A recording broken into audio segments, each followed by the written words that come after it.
to welcome everybody to a very special episode of the Beard Owl Podcast, the podcast where we talk about two of the greatest things in the world, beer and Weird Al. I'm Lauren, and since this is a very special episode, my brother is not here because he is not special, and so I bring special people in to talk about special Weird Al topics with me. And, you know, I have beer people on with me today, too. So it's going to be Weird Al, it's going to be beer, and because I'm garbage at introducing people, I'm going to let them introduce themselves. So, my guests, tell me, who are you? What do you do? I'm Ray. And I'm Paul. And we are the Alconauts. Yes, we are. Well, today you're the Weird Alconauts. Weird Alconauts. I love it. Oh, I love that. Weird Alconauts. I love that. Yeah, so basically what we do on our show, we're on YouTube, the Alconauts. We review the beers that people pass by when they're at the beer store or at the liquor store. They see a crazy label, they just kind of walk by it, and we take the hit for the team, go into the to the corners and just try them out. We give them a score out of 5, and we either like them or we don't, and we'll let you know. Oh, that's so much fun. That is so much fun. Now, it is sometimes. I bet it, I mean, because I try and do that too. I did an episode not too long ago where I had it was a sour. It was a peanut butter banana jelly sandwich sour, and it was so weird. It was so weird. It smelled like peanut butter, tasted like a really nice sour going down, and then it was just all peanut butter. Ugh. So. I think the weirdest thing we've ever had is a honey spicy habanero beer. Oh. Yeah, honey habanero. It was initially it was great, and the concept behind it was amazing. We've talked about doing a spicy beer a lot, but yeah, it didn't rate very well. I could see that. It was too spicy. Yeah. Was the problem. It was too spicy. Oh, I can't imagine a beer being too spicy. That's yeah. I like a good spice, but that's just imagine drinking a beer and then dabbing some hot sauce in your mouth in between drinks. Oh, gross. I don't want to do that. I don't want to do that at all. No. But I have these fine gentlemen with me. First of all, where are you all located, right? You're some of our Canadian friends, right? We are so international. We are straight up from Canada, eh? Right by the seventh wonder of the world, Niagara Falls. Oh, lovely. Yeah, so we're coming at you from 2 countries today. This is great. This is the first international Beard Owl podcast episode, so I like that. That's fun. That's awesome. Yeah. We've done one international episode of our show. Oh, awesome. See, we're just getting worldwide now. I like to call it Beard Owl Worldwide. So we're getting there. That's a good tag level. Thanks. So I have these fine gentlemen on the show with me today to discuss Weird Al's 1988 masterpiece, Even Worse. Crack it. Yeah. We are cracking. And you know what? I'm going to tell you, one of my favorite albums, and to commemorate the album, we actually are bringing on a special beer that we've previously reviewed. Ooh. Wasn't my favorite, but we're just going to check to see if this beer has gotten even worse since we last reviewed it. Ray, you want to let her know what the beer is? Yeah, it's this one's from a brewery in Toronto, Ontario. It's Flying Monkeys Brewing, and it's called Juicy Ass IPA. Oh. So it's a pretty good one. It's 6.5% alcohol. The IBUs are pretty high on this one. I think this one was 65% or 65 IBUs if I remember correctly. So nice. So a juicy ass IPA. Nice and hoppy. I like a good hoppy IPA every now and again for sure. Because right now I'm having Unearthly. It is a triple dry hopped double IPA from Southern Tier Brewing Company. And nice. It's a big beer. It's 9.5% ABV and 75 IBUs. So wow. It's a bitter baby, but I like it. I like it a lot. And I decided to have this to talk about this album because I feel like all of Weird Al's work is kind of out of this world. So unearthly sort of applies. Nice. I stretched it, but it this is what we do. So It's what we got is an unearthly juicy ass IPAs yeah, going. yeah. This juicy ass is unearthly. Uh, and you know what? That actually takes us really, it's a beautiful segue into starting through our journey through the tracks on this album. Because speaking of juicy asses, this album opens with Fat.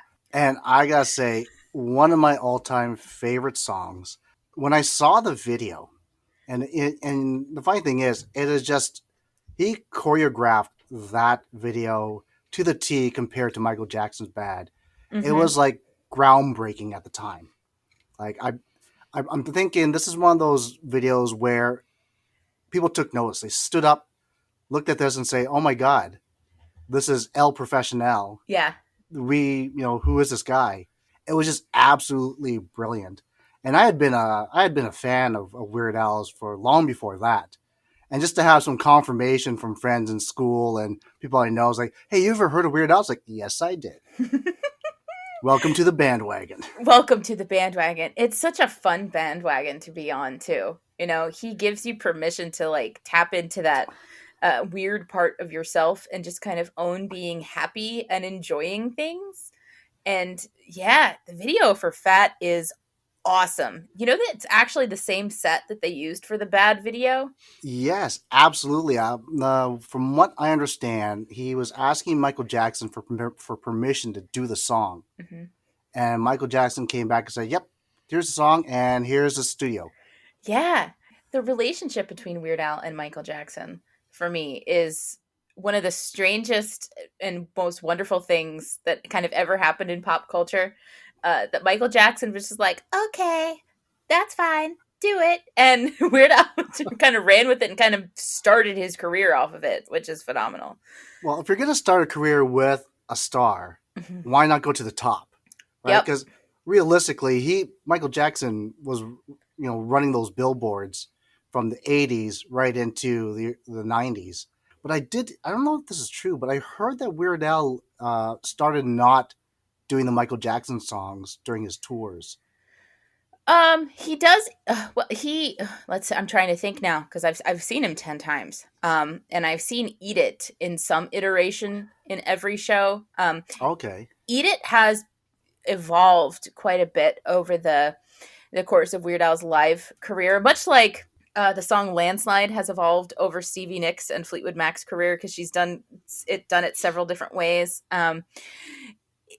Eat It, he started doing it straight, and then it became kind of part of a little medley of hits that he would do just so people could say that they heard it. And then on more recent tours, it became part of an acoustic medley where they kind of sat around a la like MTV's Unplugged and Yeah. did it sort of that way. So it's acoustic. Why are you always such a fussy young man? And it's cool. It's cool. But he's done Fat, I think, almost every time because I can't remember, other than the Ill-Advised Vanity Tour, I can't remember a concert where I didn't see the Fat Suit. I tell you, I've seen Weird Al once. It was near Toronto, and just to see him come out in that fat suit is just brilliant. Just it's like I lost my shit. Yeah. Just watch him come out. It's like, oh my God, like I'm freaking out. People around me are wondering why I'm freaking out so much because I don't think there was too many actual Weird Al fans in this venue. It was attached to an amusement park, Canada's Wonderland, right? So Mhm. so it was one of those things where like I'm freaking out. Everyone else is like, what the hell's going on? People were just sitting around just to have shade, I guess.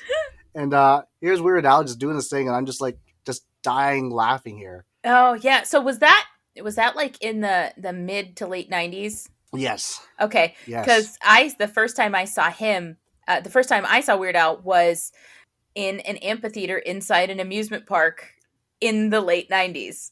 Oh, So is that right? I'm like, yeah. So that experience sounded very familiar to me. So I guess on that tour, so it would be like the tour for Running with Scissors from '99 is the tour that I saw. Okay. He must have just in the late 90s said, I'm just going to go to a bunch of amusement parks and see what happens. Because you didn't have to buy tickets. We just went through the gate and kind of like ran. And that's the first time I was in the front row for Weird Al, because we got there when the park opened and just booked it to the amphitheater and sat there. Yeah, I basically did the same. I didn't have too much competition on because, like I said, most people were just trying to get shade from the amphitheater during this Yeah. hot day. But yeah, I just totally loved it. And it really just vindicated my dormant and my love for his music. He's just a brilliant musician and musical mind. Um, and the funny thing is, like the previous album to that was a total fail, right? I think it was Polka Fest or something like that. Oh, yeah. But the album right before, even worse, is Polka Party. Yeah. Polka Yep, Party, Polka that's Party right. was the And worst ever. he thought his career was over. Mm-hmm. Genuinely thought his career was over. And to think if he had just stopped and just said, forget about it, we would not have the plethora of amazing songs that we've had since. I know. I know. And that's such an encouraging story to think about too, because in retrospect, and having listened to Weird Al's catalog kind of in with more of a critical and kind of academic eye over the past year than I had, during the rest of my life. I've come to appreciate Polka Party probably more than I had up to this point, because there's some really great like nuggets on it. It's not his best album by a long shot, but It's not. it has glimmers of brilliance, as does everything that he does. But this was basically his comeback album from that. He gave it 2 years because he put out like 4 albums over 4 years leading up to that. And then he was like, you know what? This didn't go so well. I'm going to take a little break.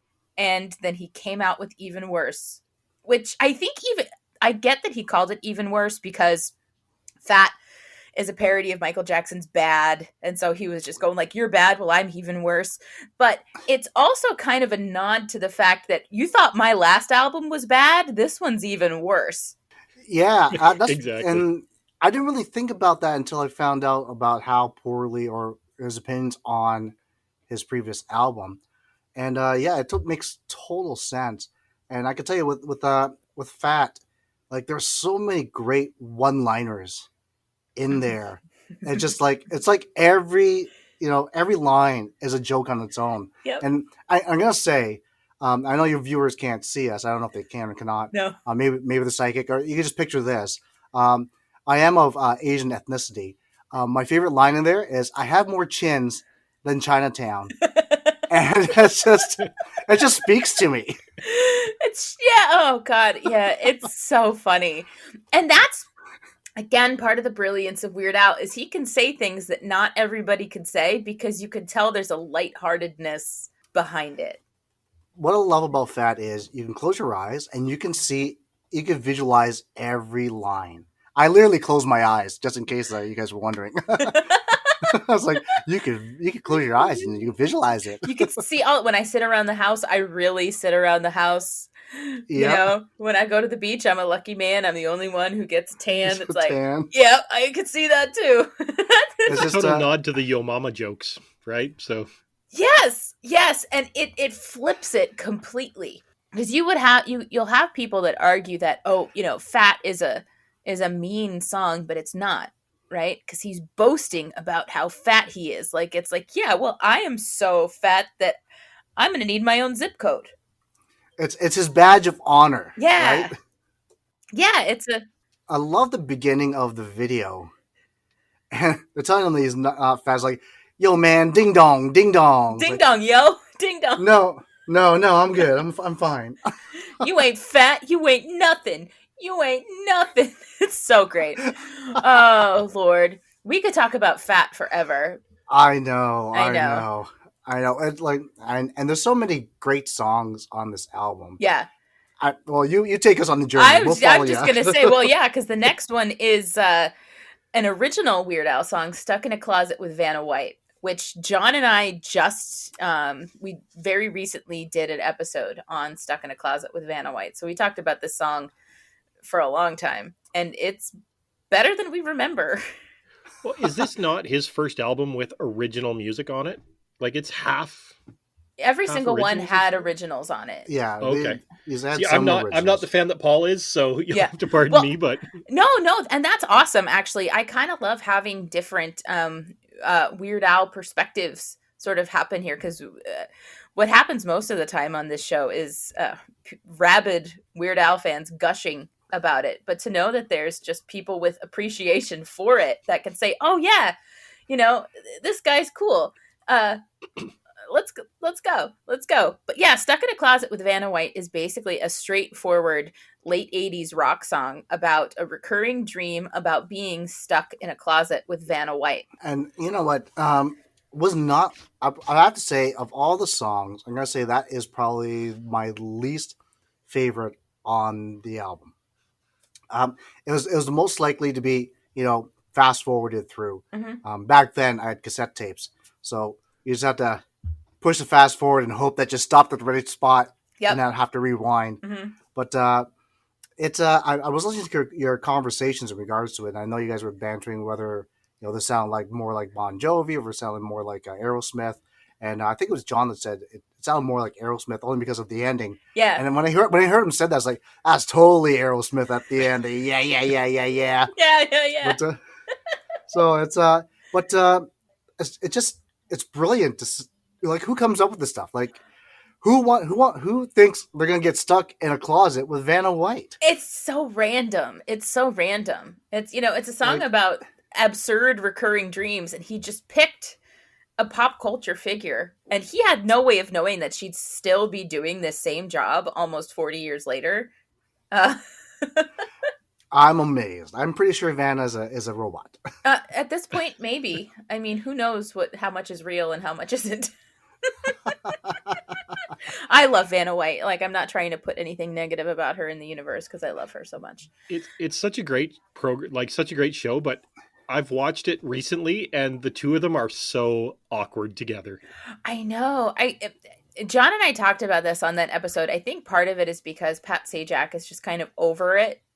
He's there Yeah. because he has to be, but you could tell It's he's not the convivial game show host that he used to be. It's almost like he wants to get fired. Almost. He's just like, come Yeah. on, just let me go. Let me go. And I'll tell you, Bob Barker was like that in the later years, which made it so much more entertaining to watch Yeah. Price is Right, Yes. right? yeah, when Bob stopped giving a shit, it Uh-huh. was the best. It Oh. was the best. It was the best. It was. And what I kind of love about the Price is Right is that Drew Carey almost never gave a shit.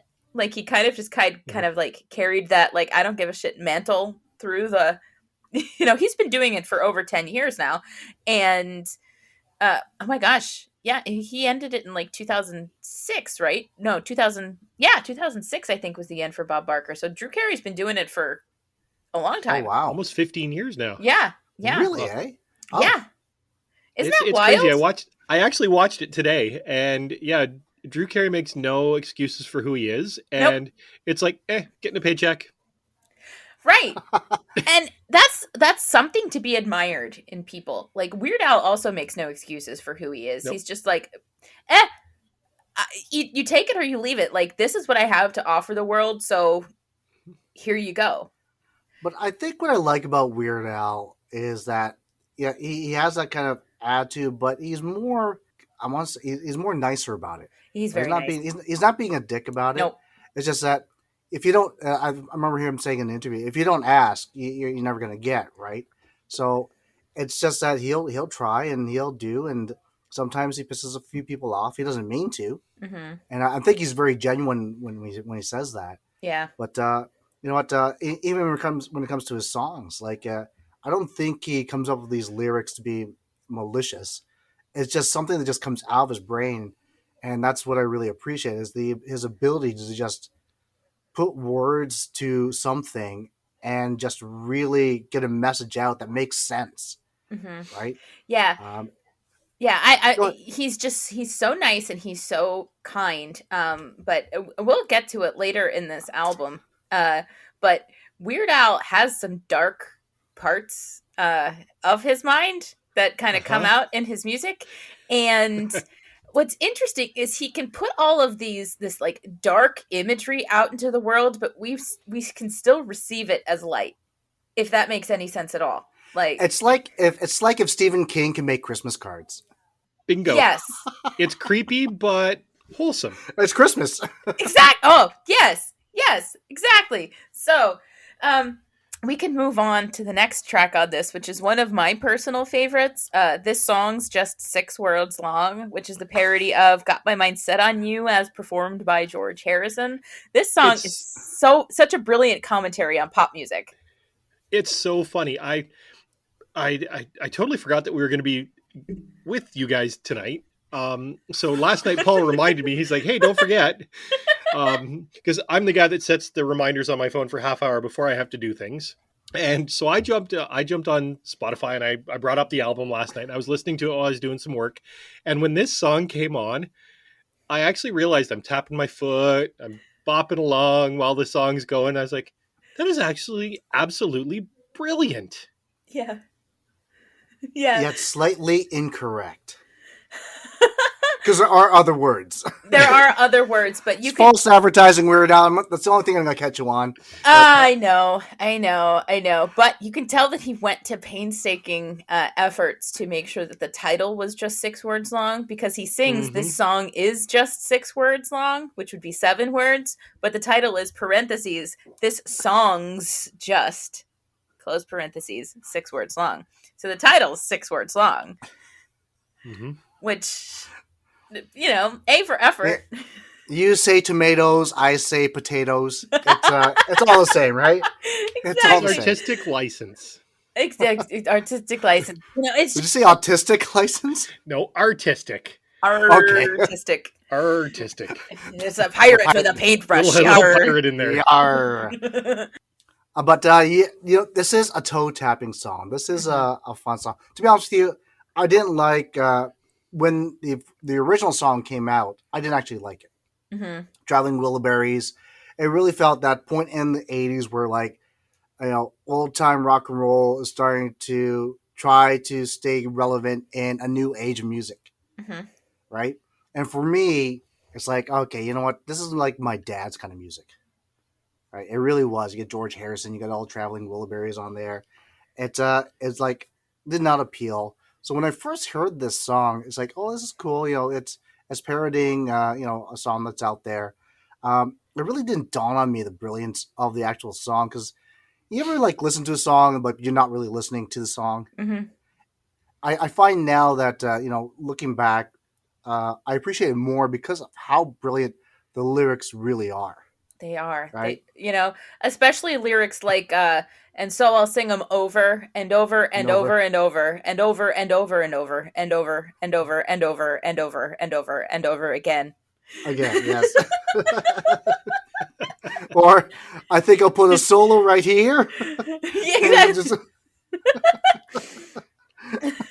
It works. it does, and it's just that's the brilliance of Weird Al. Like you know what, I would love to just watch him brainstorm and spitball music lyrics for songs that he's working on, just to see how his brain works when he's putting all this together. Yeah. I think it would be absolutely boring. I think it would just be him sitting at a table making faces and his head cocking every once in a while going, and then it just happens. I've seen an interview. I can't remember where it was, but it was Weird Al talking about the process of writing parody lyrics, and there are, I'm sure, alternate verses to so many Weird Al parody songs that we have never heard and probably will never hear, because he second guessed it and thought of something better and decided not to use this and decided not to use that. He has notebooks and notebooks and notebooks full of just lyrics to these things. So we could probably hear, 5 different versions of Fat with unused lyrics. And so, yeah, it would be crazy to see, but you're also right. It would be very boring to watch. If he toured again, it would be amazing to see him slip a new verse in to every different stop along the tour. I think he's actually done that. I was going to say, there's a song off of the Bad Hair Day album, The Night Santa Went Crazy. It's basically if Stephen King wrote a Christmas song. Throwback. But the last verse on the album is kind of like, oh, they caught Santa and put him in jail for like this, mass, terrorist act on the North Pole. But in the extra gory version, Santa Claus is dead, and the lyrics change. And the first time I heard the extra gory version was in a concert, and I'm sitting there singing along because I know all the words, and then all of a sudden he was singing words I didn't know, and I was like, what? What? And my brain couldn't process it because it was a song that I knew so well, but words that I didn't know and hadn't heard before. Now, was it like an moment, or was it like moment? It was just like deer in the headlights. Oh my gosh. Oh man, this is different. And then when I heard how different it was in such a gruesome way, I was like, whoa. Oh, okay. Yeah. Wild stuff. Wild stuff. Speaking of wild stuff, we can move on to the fourth track off of this album, which is a style parody of Oingo Boingo, You Make Me. You know what? There are some lyrics in there that make me go, "That's awesome," and there's some lyrics in there that just make me go, "I could fast forward to the next track." I have to be in a certain mood, Mm-hmm. right? If I'm in the right mood, it's like, yeah, I'm loving this. If I'm not in the mood, it's like, let's go to the next track. It's funny. I listened to the first 48 seconds of that song. I went, yeah, skip. Yeah. Last night when I was reviewing it. Yeah, it's you have to be in the right mood for it. And I will be completely honest too, until recently I was never really in the mood for this song. But then again, I started listening really closely to Weird Al's entire catalog, and this song is actually what's going to be this is going to sound really weird, but hear me out. Okay.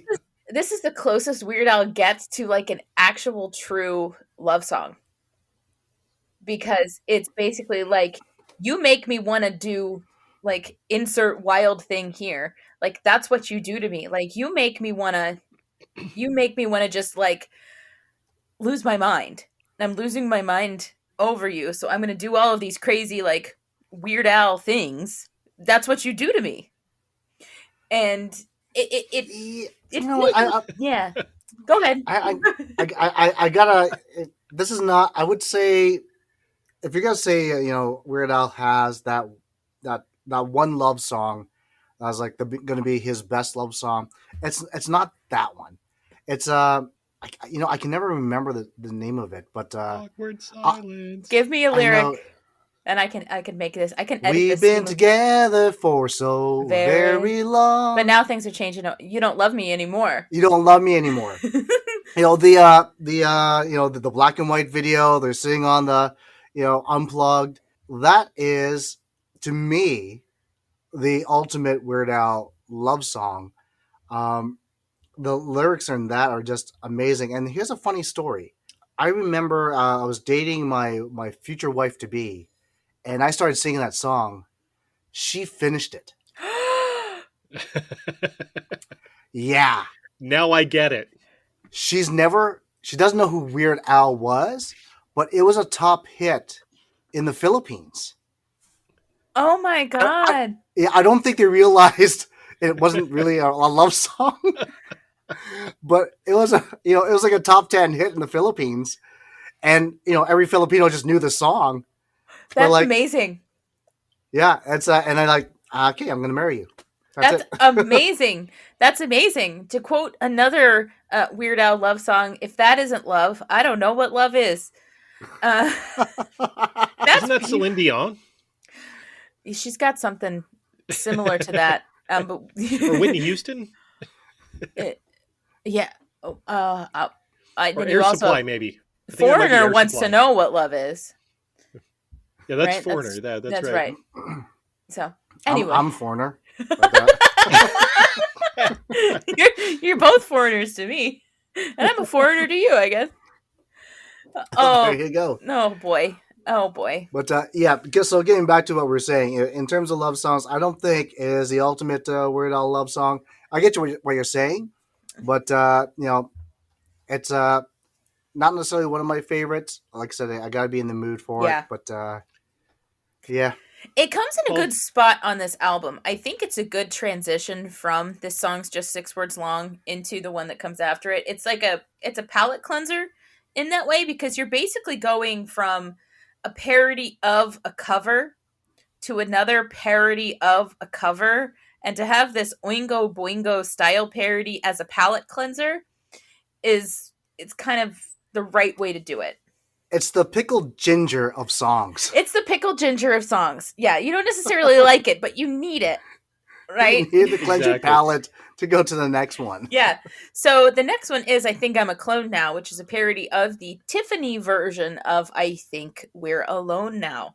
I gotta say, one of my top 3 songs on this album. Oh, for sure. One reason, I think I had a crush on Tiffany when I was younger.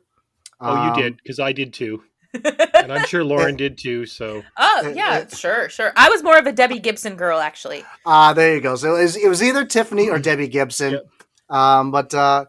Yeah, it was just, I liked the lyrics more in I Think I'm a Clone Now than in Tiffany's version. Mm-hmm. It was just so much, it's so fun to listen to. It's, and yeah, if I had a clone, that's exactly what I'm going through. You know, being Yeah. being a biological experiment and knowing that all your clothes are hand-me-downs. Now, all of my jeans are hand-me-downs, which is even funnier because it's jeans. Genes. And, of course, the best line in this song, without a mother or a father, just a test tube and a womb with a view. Exactly. Yes.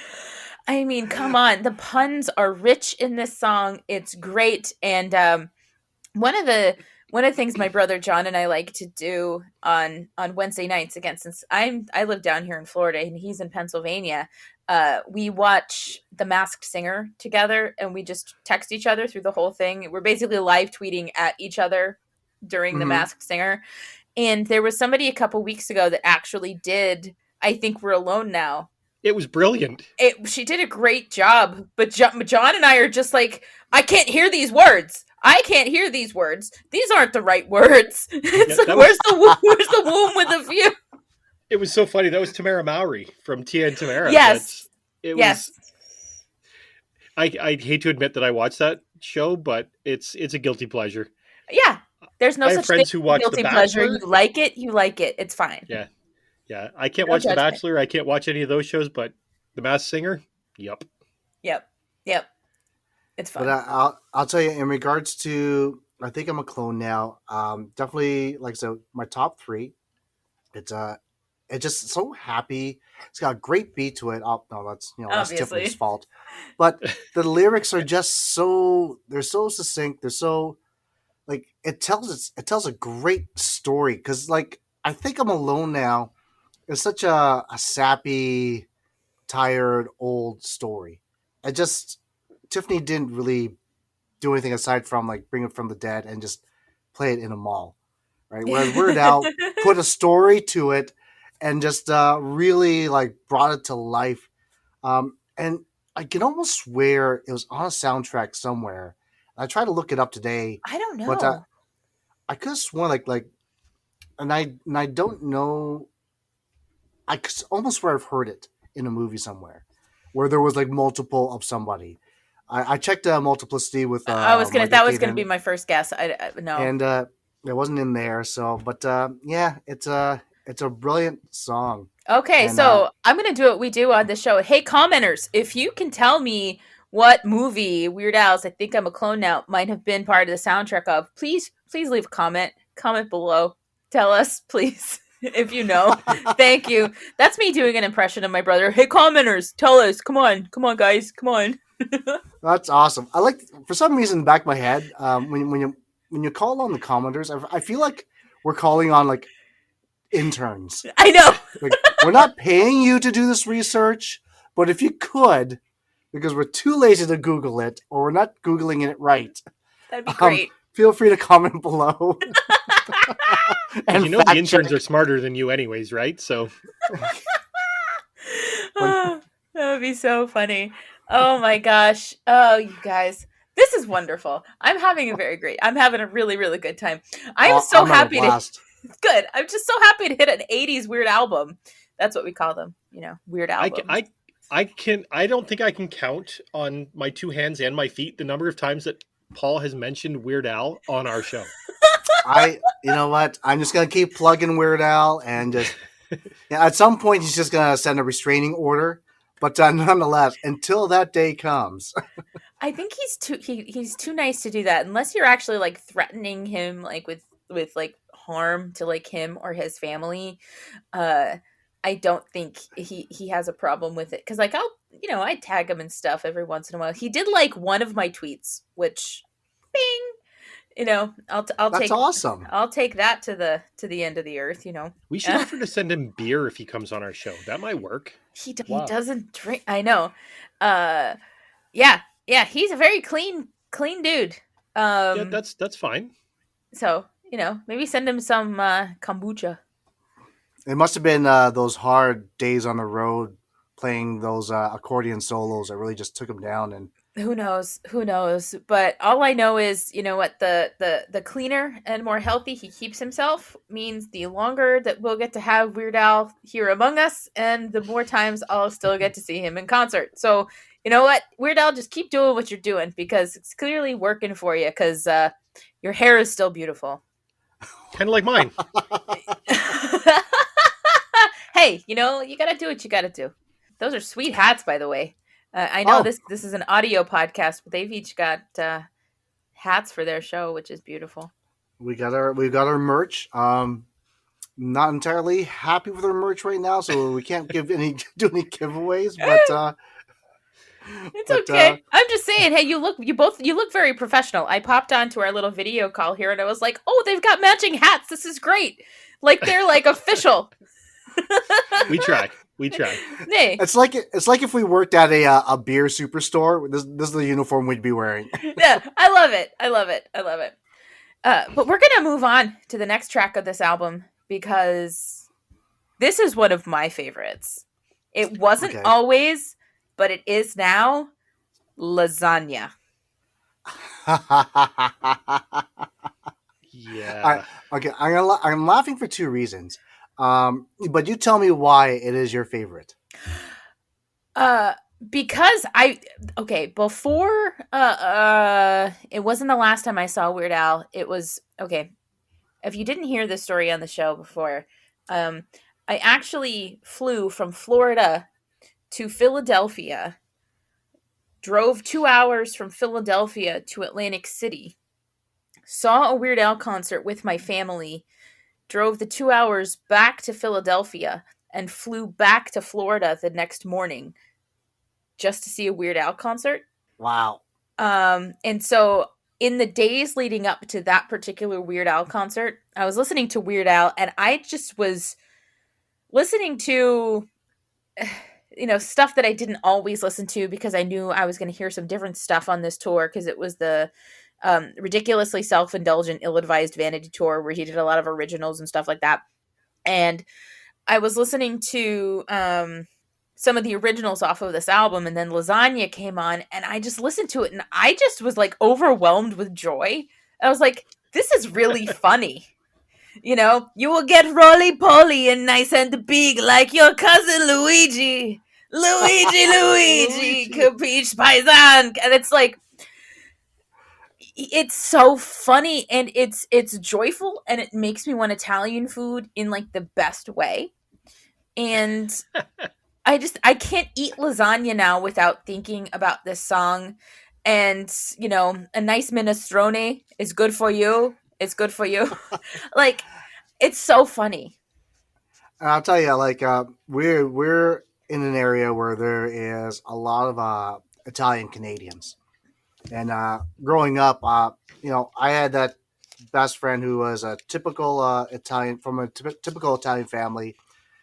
You come to their door, and they would say, "Oh, hey Paolo," and then they turn around and go, Marco, Paolo is here. And then you wait a second. It's like, tell him I'm coming. It's just yelling with Italians, right? Yeah. And lasagna just reminds me of my one friend Marco. Marco, if you're out there, you know which Marco you are. Um, it totally reminds me of him. But the other reason why I giggle about the song is when I used to play in a band, I used to have to do La Bamba, Uh-huh. and I don't know what the lyrics mean in La Bamba. Nobody does. I don't know what the song's about. I just know I have to sing a certain way. And I think when Spanish people hear me singing La Bamba, they get a bit of a chuckle because they know I'm singing it wrong. I'm just going audibly. But to Phonetically, yeah. hear, yeah, just to hear English words to the La Bamba tune is freaking amazing. It's great. It's It's just great. and And that I was just gonna say that point is so great that you made that because Weird Al actually originally intended to record this song in Italian. I heard about that. Is I and heard about it. it's like it wouldn't have been as funny, obviously, because the joke would be missed by almost everybody. Well, I don't know Italian, so I don't either. I know the words that he's saying in this song, minestrone, calzone, pepperoni. but but the question is, had he done it in Italian, would he be like the Hoff of Italy? Oh my god, that's an interesting point. Could you imagine? Would he be the Hoff of Italy if he had done it in Italian? But then no. Well, first of all, Weird Al could never be the Hoff of anything because Weird Al's just he's a nice person. But would the Italians love Weird Al like the Germans love the Hoff? I think the interns need to answer that question. Hey, interns! Hey, commenters, commenting in the comments. Oh, this is too funny. So, we're still talking about lasagna, but I know that these album conversations go on too long, that one beer is not enough. I hear you. I'm gonna say though, with this juicy ass IPA, Yeah, talk about it. I was thinking it was gonna be even worse. It's actually growing on me. It could be the company. Okay. When I'm drinking beer, with just Ray, he could be a bit of a Debbie Downer. So maybe maybe it Wow, is. dude, I can still hear you. Hi, Ray. That's so funny. My brother gets up sometimes and does stuff, and you'll hear that on our show sometimes, where one of us will go like, John's a poop head, because that's when the other one like got up to get a different beer or something. Yeah. Oh my gosh. But so you're liking the beer a little bit more this time around. I'm actually surprised that it's more palatable. It's not as bad as I thought. So Flying Monkeys, if you're out there, juicy ass IPA is it's better than I last remembered it. Oh, so it's even better. It's even better. So I guess it doesn't correlate with the album. It's okay. It's okay. Well, it kind of does because the last time John and I talked about a song off of this album, which was when we talked about Stuck in a Closet with Vanna White, we both kind of agreed that this album, Even Worse, is even better than we remember it being. So here we are. But I have beer number 2 because I know these album conversations. I'm going to need more than one beer, so I always have one at the ready. So what I have here it's from Wicked Weed Brewing Company. I don't remember exactly where they are. I just know I can get this in the grocery store, so I don't even have to think about it. Oh, they're in Asheville, North Carolina. This is called Freak of Nature, and it's a double India Pale Ale, 8.5%. So not quite as strong as my last one, but still strong. It's a palate cleanser. It's a palate cleanser, much like You Make Me. Well, I'll tell you, for my second beer, because I was definitely prepared for this. See, we're all ready. I got Sleeman's original here, and originally a bootlegger who would transport booze back and forth in the United States and Canada during Prohibition. Fantastic go-to beer for us. So I'm drinking that. That's gonna cleanse. That's gonna be my pickled ginger. Your pickled ginger. Oh, that's great. The pickled ginger of beers. It's funny. I've got the exact same one. So Can I tell y'all something? This What's freak of that? nature, I like it. But man, I knew it tasted like a classic, like old school IPA. But I also knew that this was really bitter, and I don't mind it. It's 100 IBUs. which one? Wow. It's Freak of Nature from Wicked Weed Brewing in Asheville, North Carolina. 100 IBUs. That's like the top of the scale. I think it goes to 105. Yeah, is well, the this scale. is pretty bitter. So That would kill me. that's not a palate cleanser at all. It's actually more so than you think it would be because you're not going to taste anything after this. So not to go down that road, but is that the COVID of beers?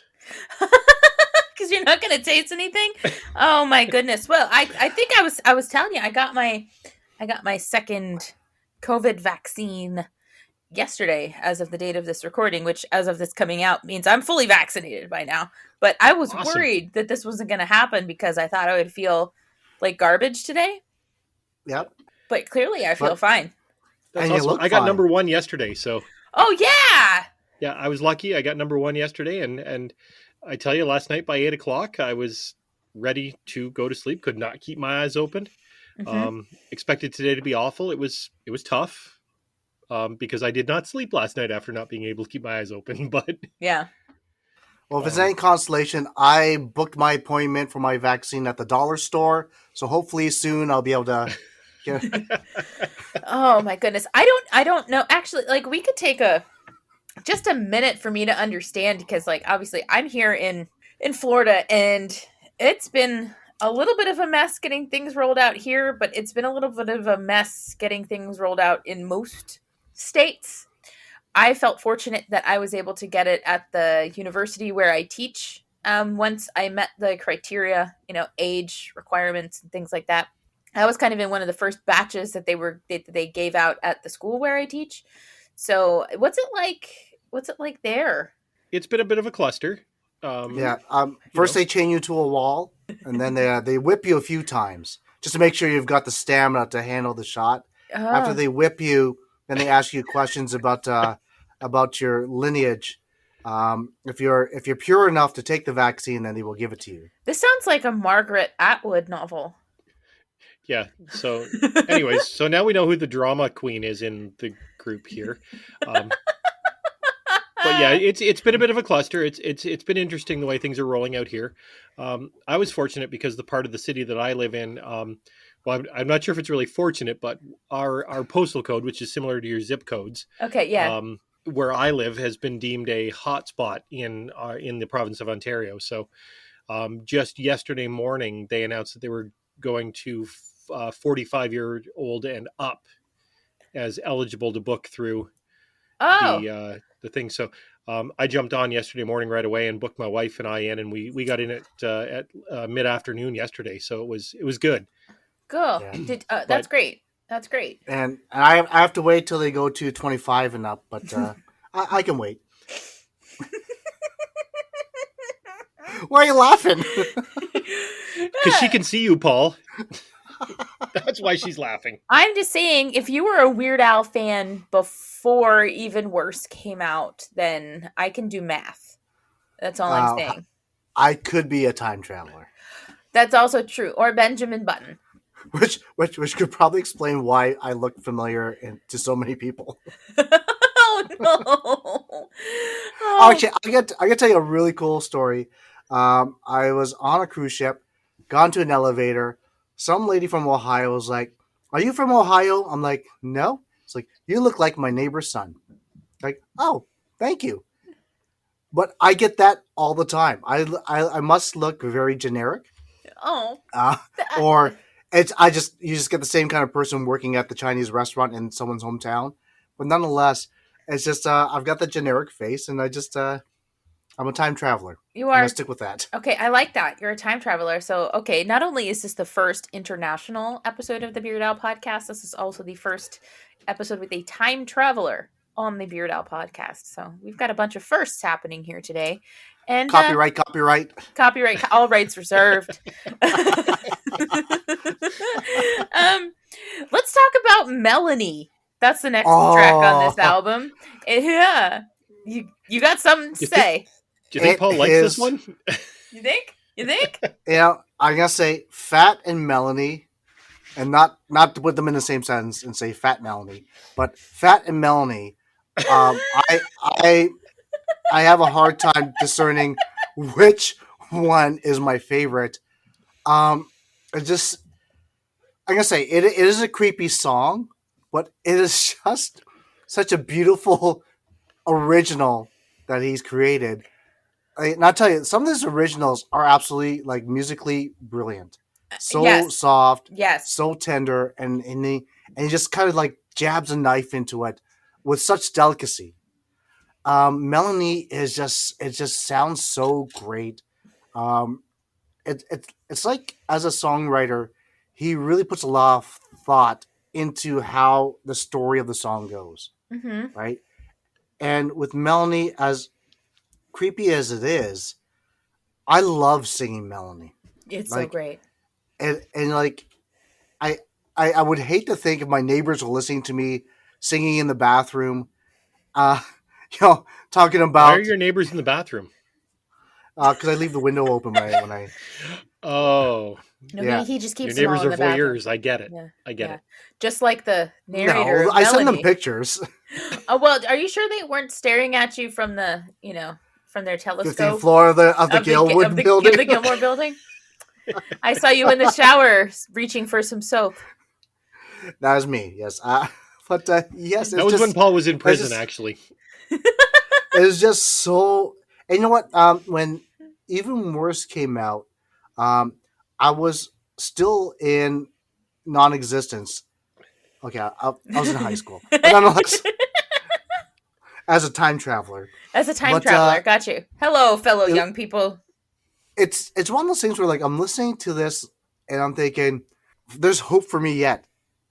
In a different way, right? Like I don't have to go to extremes like this guy. So there's got to be some hope for me yet, right? Yeah. It was just, and that was my perspective on the songs. Like, okay, I don't have to go rooting through your trash. I don't have to buy a telescope. I just got to be me, Yep. right? I don't That's have to so. shave a mohawk On your on cat. your cat. It's so funny. I listened to this song last night again. I was reviewing the album because I'm not the fan that you guys are, and I said to Paul, I was like, wow, yeah, that song has got such a bare naked ladies feel to it. Like, I love the way, like, the harmonies are great. Yeah. It's a great tune. And Paul's like, yeah, but it's kind of creepy. And I was like, what? I had to go back and listen again because it was playing in the background, like I said, while I was doing some work. And I listened, I was like, oh, that is And so stalker. Yeah. the funny thing is, when Ray said bare naked ladies, it's funny because I remember being in like a really shitty band in high school. And I think the lead singer was like, we gotta learn how to do harmonies. What song can we listen to figure out harmonies? And I said, well, listen to any Weird Al song because Weird Al's band does amazing harmonies, Yeah. and you can kind of hear it in melody. It's just he's always been like on top of uh, harmony and melody within all those songs. And the look I got from this guy's like, Weird Al, what are you like fucking? And like the look was like, you shouldn't be in this band. Yeah. And like, but there's only two other people that play drums, and they're in real bands. So I don't, you don't have much choice. You can just what I laughed, and they just they played a background track for uh, drums. So nonetheless, I'm not bitter no, you're anymore. not bitter. But Not bitter at all. Not bitter at now, all. Yeah, they You didn't know now, go what? no, no. anywhere, Daft Punk. Damn punk. Hey, great segue though. Speaking of things that aren't bitter, the next track on this album is Alimony. Brilliant. Heyo, segue. I love Billy Idol. Billy Idol was like the king of the '80s in terms Uh-huh. of hard rock, like thumping. Like people wanted some like a reason to drink beer and a shot at the same time. That was Billy Idol. And to Yes. hear this song, Alimony, and it's just oh god, it is like a dig in the heart for Yeah. Yeah, I don't like it either. And I will tell you why I don't like it as like a Weird Al aficionado. Um, because it's the character is so bitter, right? And Weird Al is such a kind and really not a bitter guy, you know. But then to hear him sing, "She got my house and my car and my, and I'm like, ugh, it's just not.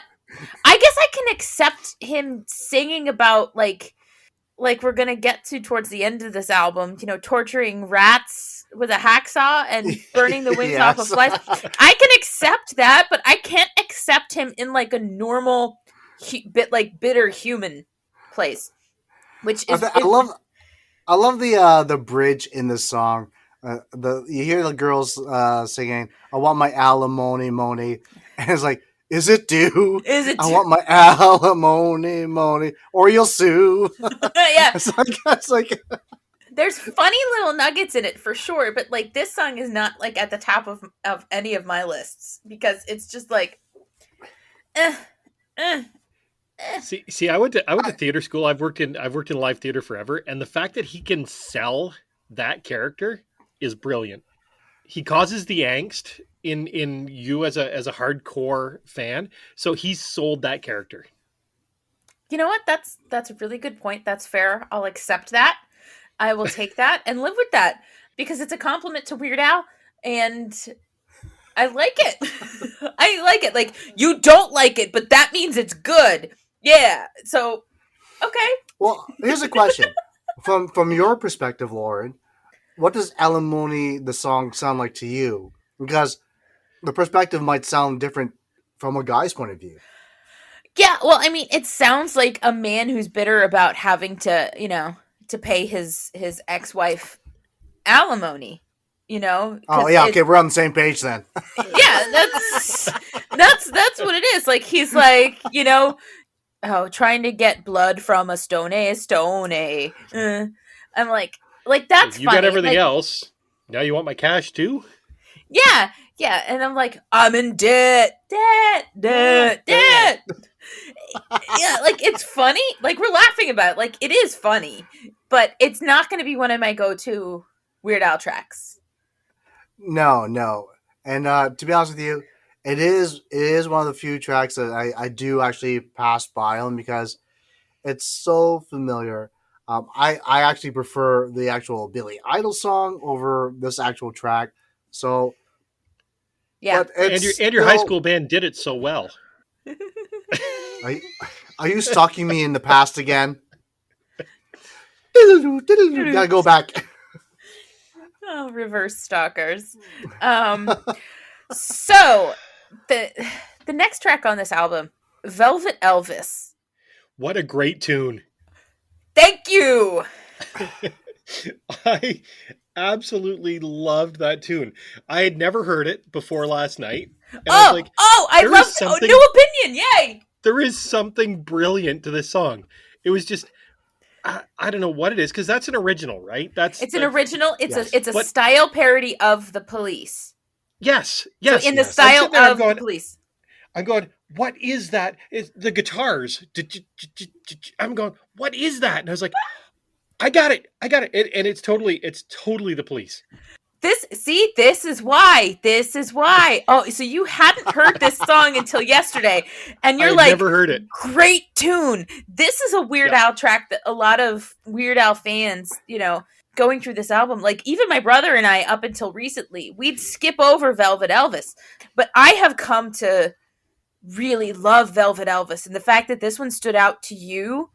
Yeah, massive appreciation for what he does as an artist and I thought you were as a gonna say band hard on, but no. Freaking weirdo, man. And as a band leader to Yeah. bring up to it was just so brilliantly done. It really is. And it's so funny. It's such a funny song. Again, it's kind of dated, with the Velvet Elvis imagery, Yeah. and all that, but like he's so neat. Velvet Elvis. Dun, dun, dun, dun, dun. There, It's a bop. Like well, yeah, and there's lines yeah. about him being fuzzy and furry in there, and Yes, the fuzzy and furry is, and as you mentioned before, like there are songs that have nuggets in there. Not necessarily my favorite, and I was never really a big Police fan in the first place. But just listening to Ray just rave about this song, I'll tell you, on our show, I mentioned Weird Al pretty much every other episode, and I could feel his eyes rolling as I mentioned Weird Al's name. So it really sounds like Ray's got a little bit of appreciation. I don't know if this is like just for the podcast or not, but you've known me it's long just enough. I wouldn't do that. it's just nice to hear him just kind of gush a little bit about Weird Al. So Oh, that's No, I've great. always thought he was super talented. Like, this is the first Fat was probably my first introduction to Weird Al, and I was like, wow, that's really really well done. That's kind of cool. Yeah, and that's I think a lot of the people that like don't end up being, rabid Weird Al fans, their general nobody hates him, right?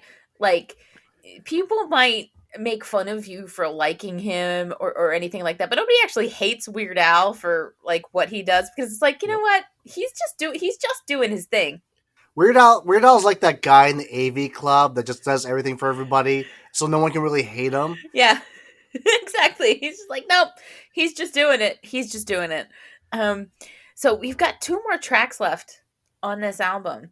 But before we get there, Ray, if you haven't listened to the track called Mission Statement off of Weird Al's most recent album from 2014, listen to that. It's a Crosby, Stills, and Nash style parody made up Oh, completely of workplace jargon, so it makes no sense at all, but it's one of my absolute favorites because every time I sit in a corporate company town hall, all I think of is that song because it's just all jargon.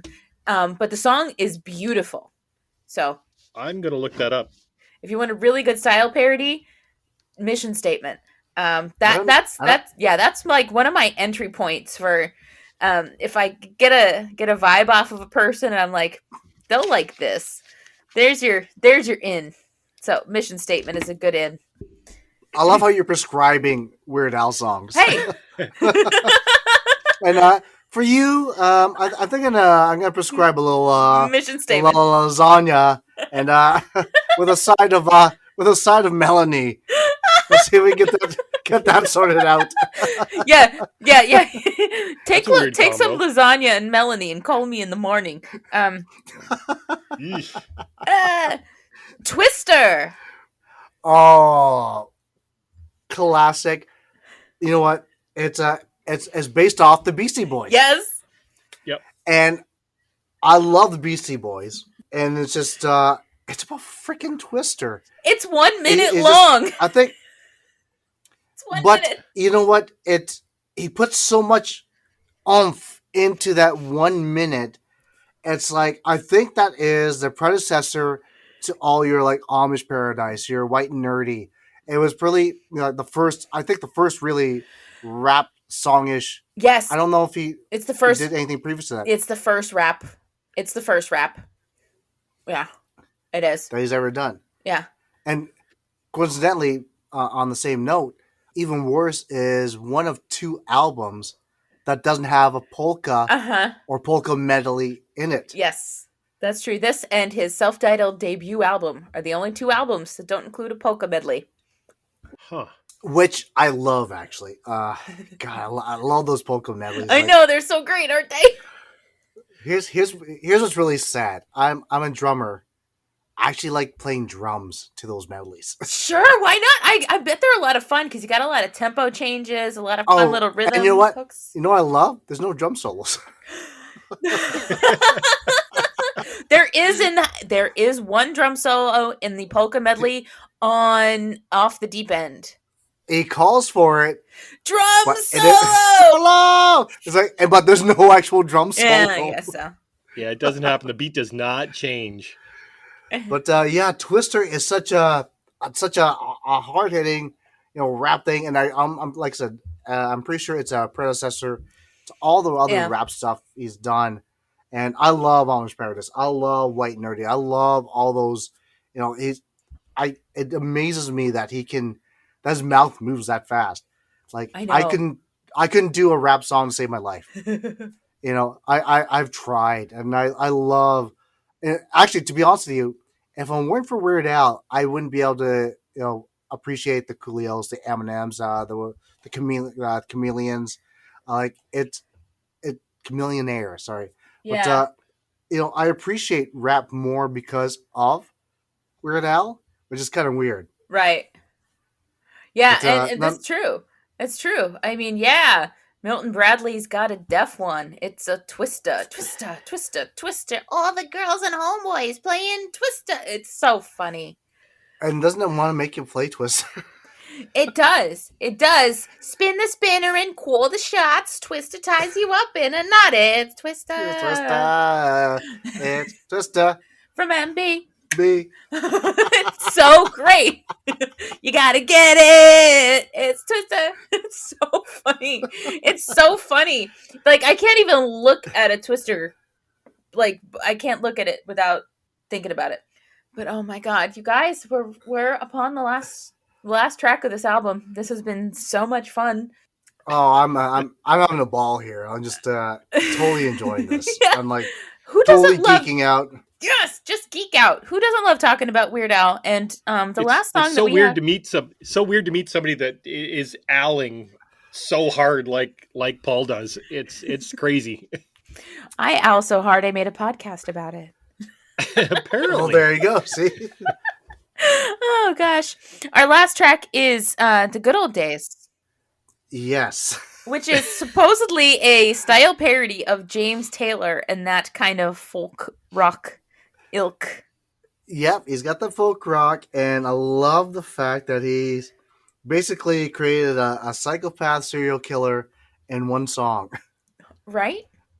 Right? It's just it's just so the lyrics in there sound so wrong. It's so Just true. but it's such a wholesome song.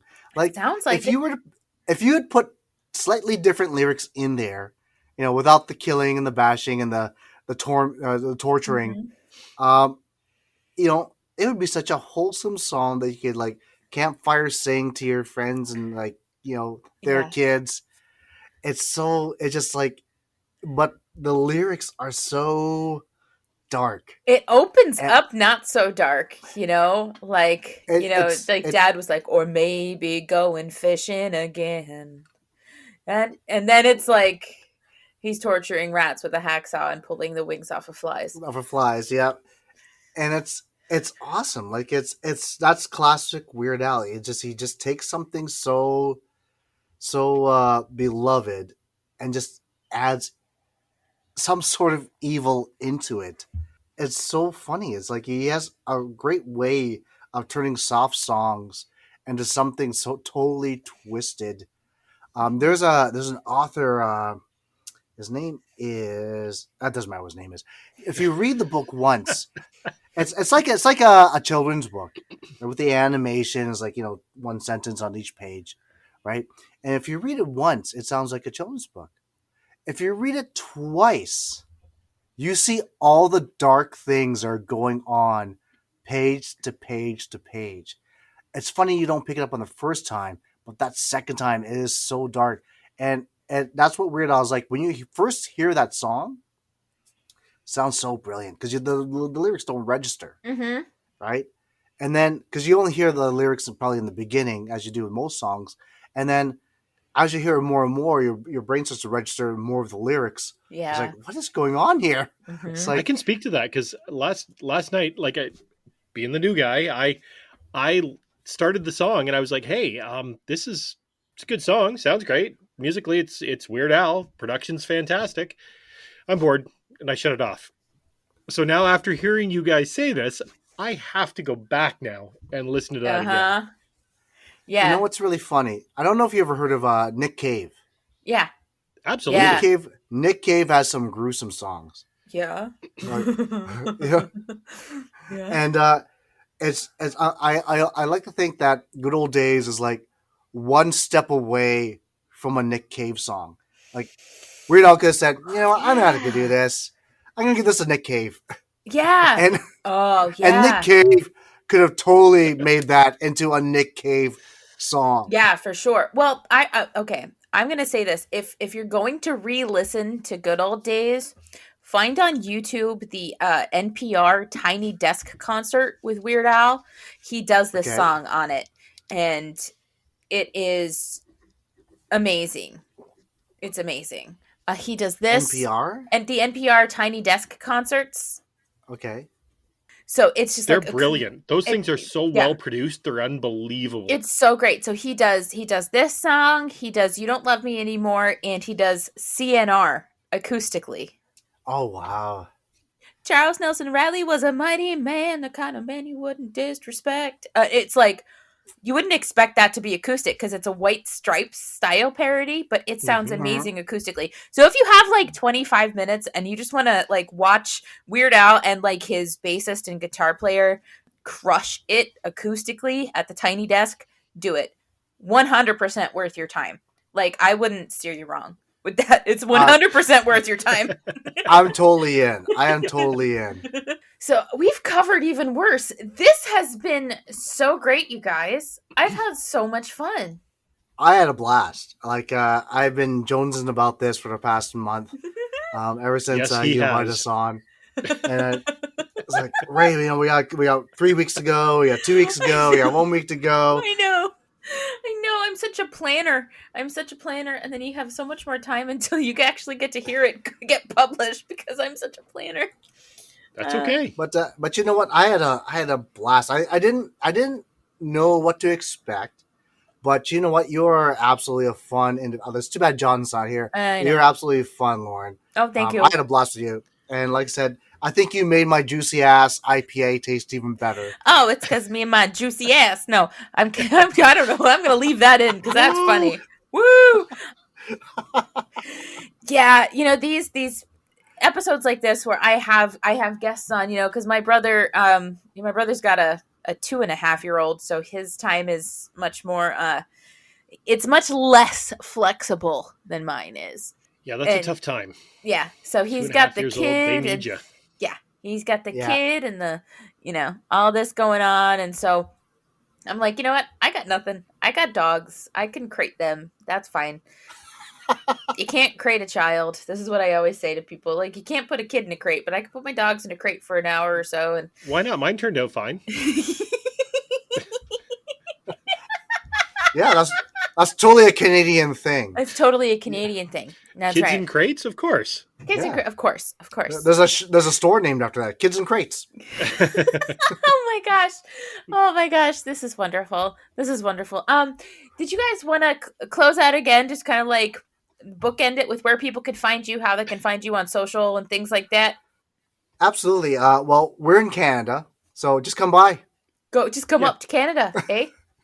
Yeah, just ask for Paul and Ray. Just ask Yeah, for people Paul and always Ray. ask, hey, do you know John? Do you know John from Vancouver? Oh yeah, I know John from Vancouver. Yeah, It's just down the absolutely, street. 100%. It's only a 8-hour flight away, but yeah, we know John. Well, you know what? If you're ever in the area, hopefully the border's open because, like, Yeah, we just, that's crazy. yeah, it's just, we closed it because of Trump, and like, I don't know if our government knows he's not in office anymore. Well, So we'll have to, it's not that much different. it's just, I have It's- family down it's- there. I get it. oh, I does got Paul, tons so- of I got tons of family in the States. So it's just, we just want to, like, my cousin's actually getting married in Michigan in July. So But you're like we don't right even there. know. You're right there. You're right there. I know. It's like, Lauren, you're in Florida. Do you know Gwen from Eustis? No, I don't. Oh, that's my aunt. Oh, Well, my I'm dad's sorry. aunt, but No. No, I'm way up in the Northeast Florida. I'm not where all the retirees are. oh, you're from Jacksonville. Yes. There's a guy named Martin Nevins. You ever meet him? Tall, lanky guy. Has a short wife, dog. she's probably He's Filipino. Canadian. Are you being No, serious? she's not Filipino. No, I'm being serious. That's Oh, my, is that my buddy's. Luke's brother? Yeah, He's in Jacksonville. Jacksonville is the largest city by area in the lower 48. Wow. Yeah, so Wait. being from Jacksonville means you could be from here or you could be from an hour and a half away from here. Really? Yeah, Wow. Jacksonville That's is insane. the city is that big. it's huge. In an hour and a half, we can go from where we are to past Toronto. Yeah, Jacksonville is huge. It's That's insane. huge. So it's like a third of the size of our province. Yeah, Jacksonville is No. ginormous. It's not third of the size. I know, It's I'm giant. just kidding. I know, but it's not a third of the size. But It's Jacksonville is barely smaller than Rhode Island. Oh, wow. That's huge. All right, I'm going to put a pin in this episode. It has been so great having the weird Alconauts with me today. Ray and Paul, thank you so much for being part of this episode about Even Worse, Weird Al's 1988 masterpiece. And I'm going to sign off, and we'll come at you again next time, people. Bye. Okay, say bye. Bye. Bye. Thanks for having us. Yay. Good guy.